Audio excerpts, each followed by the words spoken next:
la CEDEAO au chevet du Burkina Faso, les chefs d'État membres sont réunis depuis ce matin au Ghana pour un sommet extraordinaire. La question de l'épidémie d'Ebola également à l'ordre du jour. Une lueur d'espoir dans la lutte contre Ebola, les premiers résultats des vaccins attendus pour le mois de janvier 2015. Le calme précaire à Jérusalem après de violents affrontements entre manifestants palestiniens et forces de l'ordre israéliennes. Voilà pour les titres. Madame, Monsieur, bonsoir et bienvenue dans ce journal.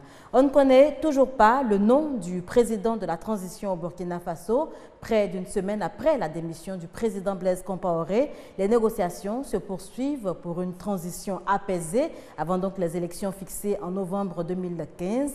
Les chefs d'État de la CEDEAO sont donc réunis depuis ce matin au Ghana pour un sommet extraordinaire de 2 jours sur la situation au Burkina Faso. Le chef d'État, le président Alassane Ouattara, hier. Le chef de la transition, je vous le disais tantôt, au Burkina n'est toujours pas connu, mais la période de transition, si. Elle va durer 1 an, c'est ce qui a filtré de l'entrevue entre les présidents ghanéens, sénégalais, nigérians et les différentes parties belligérantes au Burkina hier. Les partis politiques burkinabés, les représentants religieux et de la société civile ont débuté mercredi leur tractation pour un retour rapide à un gouvernement civil à Ouagadougou. Malgré la pression des chefs d'État de la CEDEAO, les discussions n'ont pas permis de s'accorder sur le nom de la personnalité civile qui pourrait assurer le pouvoir durant cette période de transition. La formation d'un gouvernement de transition pour une période d'1 an. La nomination urgente par consensus d'une éminente personnalité civile pour présider la transition. Des élections législatives et présidentielles devront être organisées avant novembre 2015. Reste à trouver le président de cette transition. Il n'aura pas le droit de se présenter à cette élection présidentielle. Nous ne pouvons pas prendre de décision unilatérale et constituer un gouvernement de transition qui ne représenterait qu'une partie de la société burkinabé à l'exclusion des autres. Cette réunion avait été précédée de quelques incidents. Les partis politiques d'opposition ont refusé la présence autour de la table des partisans de l'ex-président Compaoré. Les discussions sur la transition politique burkinabé devaient se poursuivre jeudi à Accra, où se réunit le sommet des chefs d'État de la CEDEAO. L'épidémie d'Ebola à l'ordre du jour également du sommet extraordinaire des chefs d'État de la CEDEAO. Le sujet s'invite désormais dans tous les débats de la sous-région, vous en doutez certainement.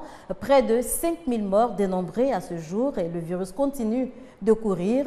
L'espoir est toutefois permis. Les premiers résultats des vaccins expérimentaux sont attendus en début d'année. Le sujet était également au cœur de la 64e session du comité de l'OMS pour l'Afrique au Bénin. On en parle avec Delphine Blois, envoyée spéciale. À la 64e session de l'OMS, une conférence de presse chaque jour pour faire le point des assises. Élection du nouveau directeur régional de l'OMS pour l'Afrique, la maladie à virus Ebola, tout est passé au peigne fin. L'Afrique ne doit plus avoir peur d'Ebola. Les mesures urgentes seront prises pour lutter efficacement contre cette épidémie. Pas de sensibilisation sur la maladie au Bénin comme en Côte d'Ivoire. À la question de savoir pourquoi ce calme plat au Bénin, la réponse du porte-parole de la 64e session. Nos collègues, ce sont nos collègues qui travaillent sur ces aspects de la question, ont commencé à développer et à travailler avec les radios communautaires. Parce que nous savons que les populations ne sont pas concentrées que dans les villes et qu'il y a des populations urbaines. Et nous pensons que par le biais des radios communautaires, ils vont pouvoir toucher davantage les populations rurales. Ils ont déjà élaboré tous les messages en français et j'ai compris qu'ils sont en train de travailler à traduire les messages dans les langues nationales des différentes régions du Bénin de manière à ce que cela soit accessible au plus grand nombre. Peut-on guérir de la maladie à virus Ebola? On guérit de la maladie à virus Ebola. Et actuellement, il y a des candidats vaccins qui sont en train d'être injectés en Europe, ici chez nous en Afrique, notamment au Mali et en Gambie. Et on pense qu'à la fin de l'année, ou très tôt au début de l'année prochaine, on va avoir les premiers résultats qui vont permettre de savoir si on peut avoir ces vaccins et puis si on peut les utiliser. Où en sommes-nous par rapport à la recherche? Par rapport à la recherche sur les vaccins et les médicaments, actuellement, il y a des candidats vaccins qui sont en train d'être injectés en Europe, ici chez nous en Afrique, notamment au Mali et en Gambie. Et on pense qu'à la fin de l'année, ou très tôt au début de l'année prochaine, on va avoir les premiers résultats qui vont permettre de savoir si on peut avoir ces vaccins et puis si on peut les utiliser. Les recherches avancent bien, l'espoir est donc permis. Voilà Delphine Blas, envoyée spéciale au Bénin. Retour en Côte d'Ivoire pour parler rentrée scolaire 2014-2015. L'Institut des sciences, des techniques de la communication, ISTC, n'a pas failli à la tradition. La traditionnelle rencontre de rentrée académique a eu lieu. Elle a été marquée entre autres par une conférence sur l'employabilité. Le compte-rendu de Serge Gongoma. Sorti de l'ISTC diplômé, être employé ou être employeur. C'est le thème de cette conférence à l'occasion de la rentrée académique 2014-2015 de l'Institut des sciences et techniques de la communication. Pour le conférencier Ousmane Diagana, directeur des opérations de la Banque mondiale en Côte d'Ivoire, si les étudiants de l'ISTC veulent obtenir de l'emploi au thème de leur formation, il va falloir qu'ils disposent des capacités requises par les exigences actuelles du marché de l'emploi. En ce qui concerne leur capacité à être des employeurs, le représentant de la Banque mondiale précise qu'ils doivent disposer des moyens nécessaires en termes de financement et d'équipement. À ce niveau, Ousmane Diagana souligne qu'une politique des gouvernants doit pouvoir accompagner cette volonté des étudiants. Il a également invité les étudiants qui souhaiteraient entreprendre à étendre les compétences de leur domaine sur des secteurs négligés et pourtant rentables. Mais il faut qu'on se dise qu'il n'y a pas de ce métier. Il faut qu'on se dise qu'il y a des secteurs en Côte d'Ivoire qui sont potentiellement pourvoyeurs d'emplois et que les gens soient intéressés à ces secteurs-là. L'agriculture est l'un d'entre eux. On peut ajouter aussi les secteurs de services globalement, compte tenu des potentialités de la Côte d'Ivoire en cette matière. Donc, plus nous allons avancer dans notre coopération avec la Côte d'Ivoire, plus nous mettrons l'accent sur ces secteurs-là. Pour Alfred Damoussa, directeur de l'ISTC, il s'agit d'informer les étudiants sur les nouveaux concepts d'emploi.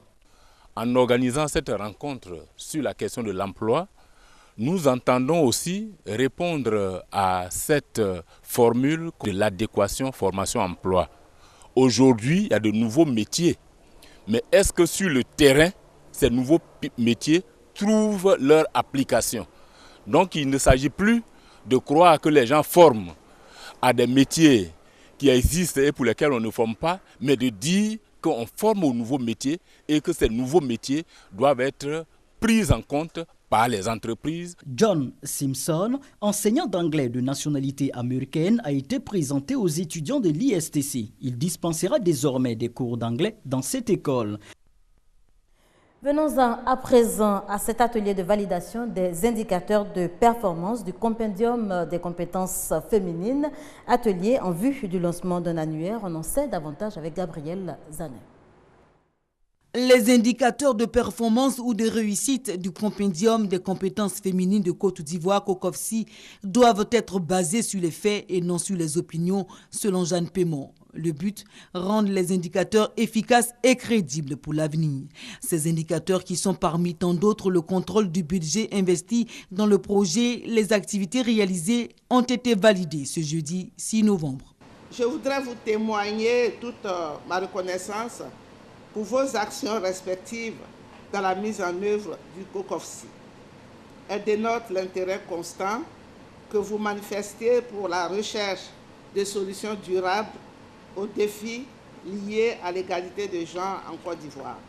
À l'ouverture des travaux, le directeur des opérations de la Banque mondiale, partenaire financier du COCOFSI, a réaffirmé l'engagement de son institution à soutenir toute action de promotion du genre. Je voudrais prendre l'engagement qu'au cours de la mise en œuvre de notre prochain cadre de partenariat avec la Côte d'Ivoire, la question du genre sera au cœur de notre action. La présidente des Assises a salué l'initiative. L'élaboration du compendium que vous avez initié, Madame la conseillère spéciale, s'inscrit dans cette dynamique, celle de la politique de gouvernement traduite dans le programme national de développement le PND. Lancée le lundi 4 octobre 2011, la base de données du compendium des compétences féminines de Côte d'Ivoire COCOFSI compte à ce jour plus de 10 000 femmes inscrites en ligne, ce qui a permis d'éditer un premier annuaire de 1000 femmes de niveau Bac+4 avec expérience professionnelle. L'appel à manifester des extrémistes juifs sur l'esplanade des mosquées n'a pas été respecté. Calme précaire donc à Jérusalem après de violents affrontements entre policiers israéliens et manifestants palestiniens cet après-midi. Des violences survenues au lendemain d'un attentat à la voiture bélier qui a fait au moins un mort et plusieurs blessés hier. La tension demeure très vive à Jérusalem et en Cisjordanie après la journée de violence de mercredi, qui a culminé dans la soirée avec une deuxième attaque à la voiture bélier. Ces images de caméras de surveillance montrent en effet une fourgonnette fonçant dans un groupe de soldats israéliens au sud de Bethléem. Bilan 3 blessés graves.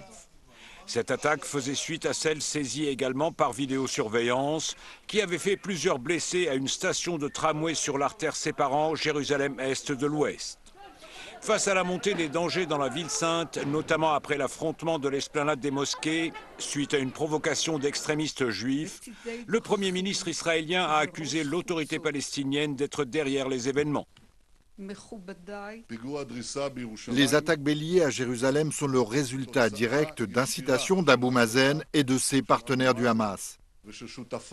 Nous sommes dans une bataille continue autour de Jérusalem que, je n'en ai aucun doute, nous gagnerons. Si le mouvement Hamas s'est félicité de ces opérations de voitures béliers, le mouvement Fatah du président Mahmoud Abbas a attribué la responsabilité de la situation à la puissance occupante. Il est normal pour tout Palestinien de se défendre, de défendre sa maison et ses lieux saints.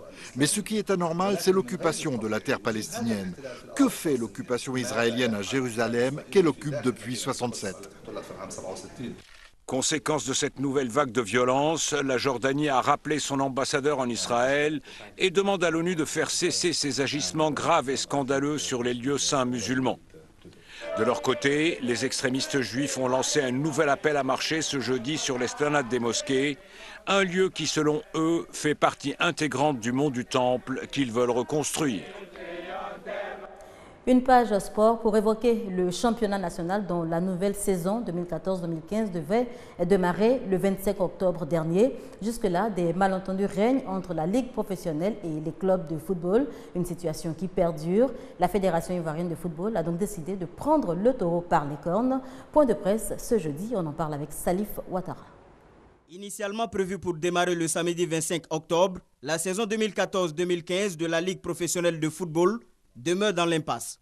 Raison principale, des désaccords survenus entre la Ligue professionnelle et les clubs sur la nouvelle formule du championnat et la non-tenue depuis 2012 d'une assemblée générale. À ces préoccupations, le porte-parole de la Fédération ivoirienne de football, au cours d'un point presse tenu le jeudi 6 novembre, répond. Le comité exécutif leur exprime ses profonds regrets et sa frustration de ne pas voir notre championnat commencer. Il est totalement conscient de l'ensemble, de l'entièreté des questions qui sont posées. Il compte se réunir dès ce mardi 11 novembre à 18h, ici même à la Fédération, pour analyser l'ensemble des questions qui sont posées. Face à la presse sportive, Pierre Gondo affirme que depuis le 29 juin 2012, il n'y a pas eu d'assemblée générale, un fait qui n'est pas nouveau à la Fédération ivoirienne de football. Vous vous souvenez qu'en juillet 2011, on a dû faire l'Assemblée générale de 2008, de 2009 et de 2010. En juillet 2011. Avec les mêmes clubs que nous avons là. Donc, certaines circonstances au sein de notre organisation peuvent nous amener à reporter, notre Assemblée générale. À quand le début du championnat national? Rendez-vous le mardi 11 novembre pour la prochaine réunion du bureau exécutif. Et c'est ici qu'on s'arrête pour cette édition. Merci de nous avoir suivis.